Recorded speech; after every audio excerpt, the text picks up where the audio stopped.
Hi everyone, hope you're doing super well. If it's your first time here, my name is James and I'm from Sydney, Australia. We've unfortunately been in lockdown for about 29 days, 23 hours, 26 minutes and 15 seconds, but who's counting, right? Just joking. All jokes aside, today's video is going to be centered around two different topics. The first being a July 2021 update of how my Monstera Thai Constellation is doing. I'll give you a quick recap of how the last 6 months have been growing. And then I wanted to give an introductory course to the I've just brought my Monstera Thai Constellation home for the first time parents. Hopefully I can set you up for success if you do. These guidelines can be used for any indoor plant that you're bringing home. So sit tight and enjoy.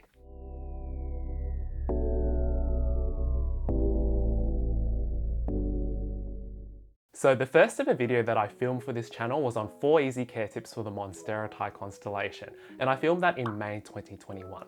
So it has been about 2 months since I last gave you guys an update. Let me go quickly grab my TC now.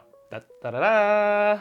It's so large I can't even fit it inside the camera frame. But anyway, I hope you share the same excitement as I do, but this is a brand new leaf since you last saw it, and it is gigantic. I have measured it and it's about 36 centimeters from the top to the bottom. And I was already excited about this one, and that was the newest one the last time we saw it, and that was 30 centimeters. I have noticed that we do have a little bit more marbling on the top right quadrant, and hopefully you can see that. And this new variegation is a little bit more yellow as opposed to the creamy one that had appeared over here.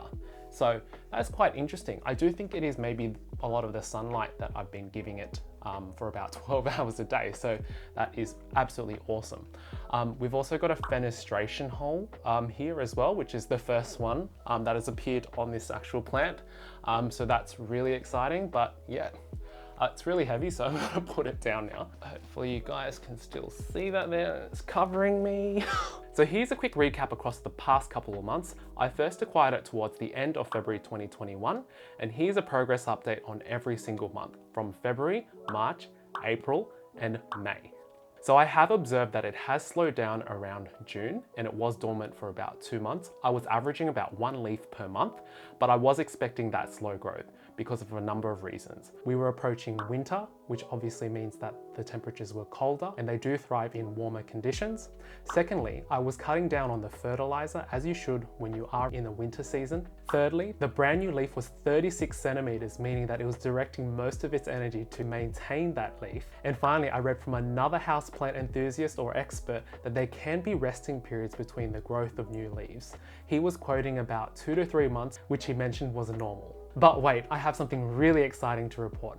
I woke up 2 days ago to brand new growth right in the middle of winter. And I kid you not, we've had one of the coldest Julys in a whole decade here in Sydney. You can fact check me on that one. Just letting you know, I'm not using any external instruments such as moisture meters or heating mats or even humidifiers, and it has been growing quite well. I do admit I could be accelerating the growth through some other instruments, but I really wanted to keep it simple, hence calling my channel Simple Plantation.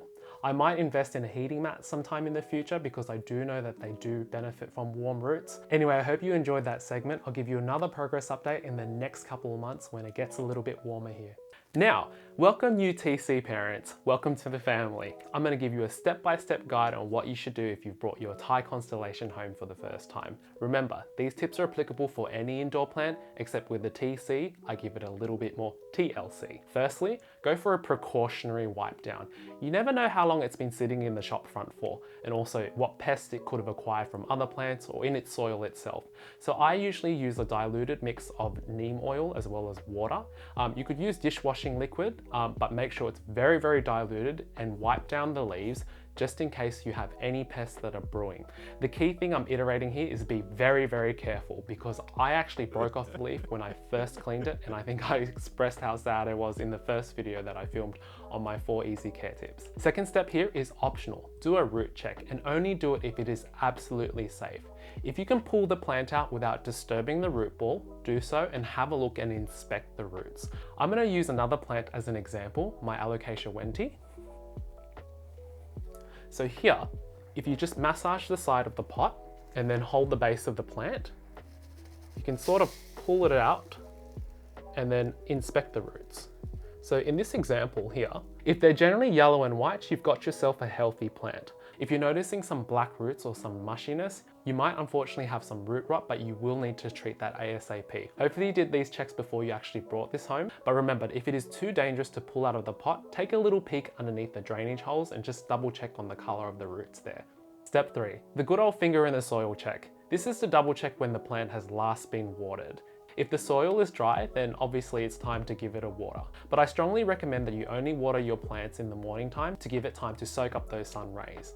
If it is moist, obviously leave it alone. The TCs are really prone to root rot, so you do want to make sure that you're drying the soils out before you're watering it next. Again, my general advice is that I only recommend watering your plants in the morning so it gives them time to drink that water and also to soak up the sun rays and then basically do its thing. Also, it gives them the opportunity to undergo the process of transpiration. That's when you see some of those water droplets that are appearing on your leaf due to evaporation, and you don't want that water to be sitting on overnight because essentially that promotes bacteria and potential disease. Step 4, quarantine. I know you're going to want to start displaying this almost immediately when you bring it home for the first time, because who wouldn't? You spent big bucks on this beautiful plant, but I'm recommending you not to do so. And making sure that the place that you're quarantining it has actual ample amount of sunlight. If you don't have the luxury of space in your place, such as an apartment like mine, I make sure that I'm keeping it a little bit further away from all the rest of where I'm grouped my plants, just to make sure that you're minimizing the risks of any potential pests from your plant to your collection or your collection to your plant. As a very rough guide, I usually wait about 2 to 4 weeks before I start introducing and grouping my plants together, but do remember to do an inspection every now and then just to make sure nothing has come up. Unfortunately, fungus gnats, thrips, root rot are all quite common for a TC, so do be careful and just double check those leaves when you're walking past it or admiring it. Step 5 is absolutely crucial. Understanding your lighting. So TCs require a massive amount of light in order to flourish and grow. Especially with my one, I give it about 10 to 12 hours of sunlight a day. Even the place that you're quarantining it, make sure it's got ample amount of sunlight, as I'm stressing, because you do want to set it up for success. So usually I'll place my quarantine plant in the same room that I intend to keep it, just so that it can also brings me to step 6, to acclimate. In general, plants will be a little bit shocked when you bring them home for the first time. So as a general rule of thumb, I give them about 2 to 4 weeks before I do anything drastic, such as changing their soil or moving them around or giving them a poll. And finally, here's a step-by-step summary of what you should do when you bring your Monstera Thai Constellation home for the first time, or any other indoor plant for that matter. Firstly, give it a precautionary wipe down to avoid any pests. Number 2, to do a root check to make sure that you've got a healthy plant. Number 3, do the finger check, just to double check when the plant has last been watered. Number 4, quarantine. Number 5, assessing your lighting conditions. And finally, number 6, give it time to acclimate. These steps will set you up for success. So I'm super excited to be announcing that I'll be introducing a brand new segment to the end of my videos called Plant Rants and Bants. So stay tuned. Anyway, I just wanted to say a big thank you if you've made it to the end of this video. It really helps and supports me in providing you some quality content. Remember to hit that subscribe button, and if you tap that bell icon, you'll get notifications so you don't miss any updates when new videos drop. Until then, stay safe. I hope you're doing super amazing, and I will see you next time. Welcome to Plant Rants and Bants, where I'll be showcasing some cool, funny, or interesting content that I find online. So I follow a number of different Facebook groups that are plant related, and this one caught my eye. Man, we have class warfare, and here it's plants. I've never seen so many snotty, rude, insulting people. Whoa. You can't afford a $400 plant, you jealous broke people, Nina attitudes. Peace out. Okay, first of all, what's a Nina? I took the liberty of actually searching that up in case you guys didn't know what that was, because I didn't. Nina, it appears like it's a song by Doyle and Debbie, or Nina meaning, and we'll go for that one. So Nina is a childish, hostile taunt, often repeated in a sing-song voice. Well, you learn something new every day, right?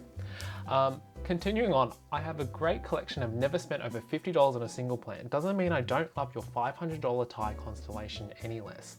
I don't get it. Wow, the plant drama, gosh. Anyway, I think I agree with these last 2 comments. Why do y'all feel the need to defend yourself or explain yourself? Just do you. Beep the rest. Let's end this on a positive note, right? Being polite and having a positive attitude is free. So, ... Well, Who would have thought this wholesome hobby could turn into such a fest?